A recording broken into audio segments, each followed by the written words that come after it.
in medicine have brought forth amazing new discoveries for human healing. Learning how to manage our social integrity of living together in peaceful coexistence is an entirely different matter. Wonderful turnout.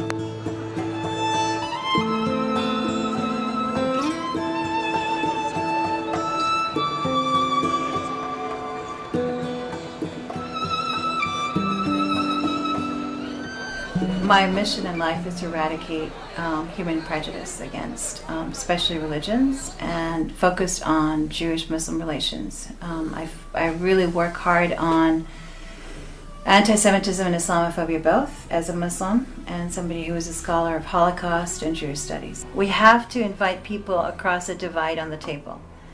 If I talk to people who are just like-minded, I'm not making a difference. But I need to talk to people who are not like-minded. I need to talk to more Jews who are not sympathetic to Arabs. I think Jews need to talk, to Jews that are not sympathetic to Muslims. So I think this is why it's so important to speak for the other. And I think it's really important that we let people enter that are different. There are people on this campus that support Trump. There are my students. I love them dearly, but we talk and we have conversations. So there's a lot of interesting ways of talking to each other without being politically creating a shouting match or an emotional match, which is unnecessary.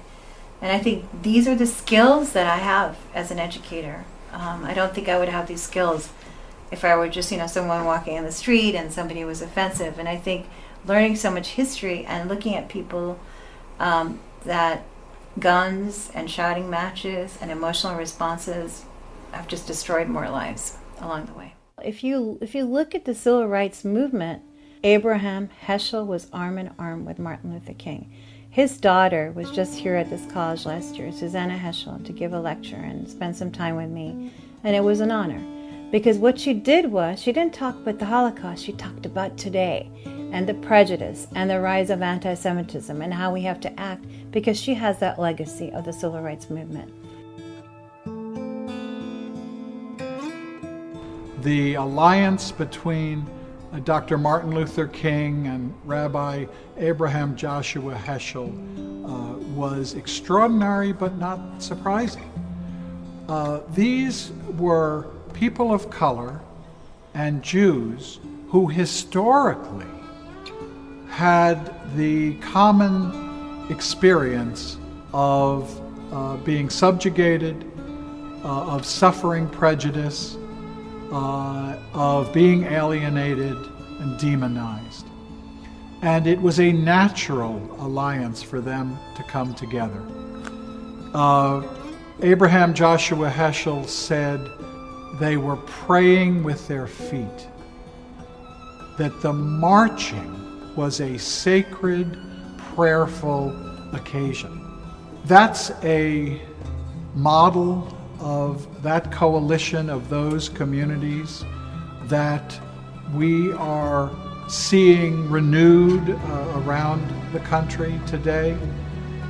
Here in Los Angeles, I'm active in a group called the Black Jewish Justice Alliance. Blacks and Jews coming together in the spirit of King and Heschel to achieve and advance those interests in civil rights and civil liberties. Good afternoon, brothers and sisters.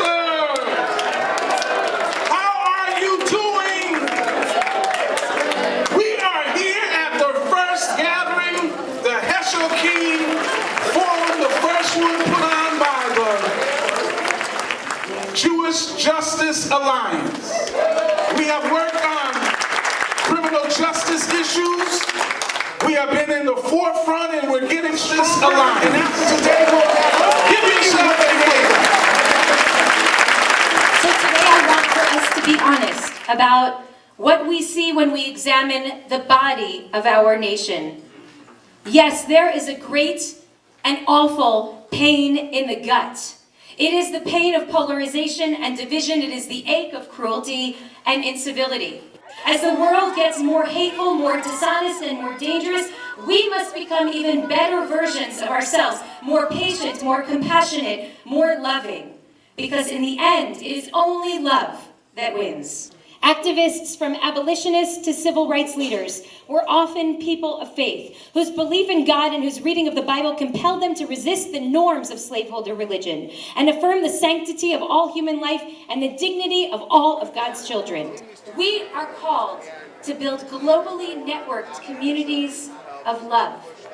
We need to stand together, arm in arm, side by side, reclaiming an ethic that fights systemic oppression and treats every single one of us with love, with respect, and with dignity. And I'm very excited by the renewed alliances between people of color, Black Lives Matter, and Jewish organizations, synagogues, congregations, and individuals.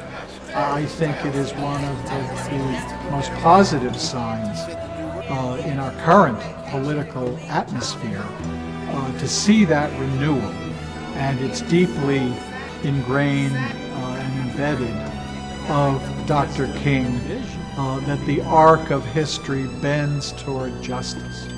But someone has to push it to bend it.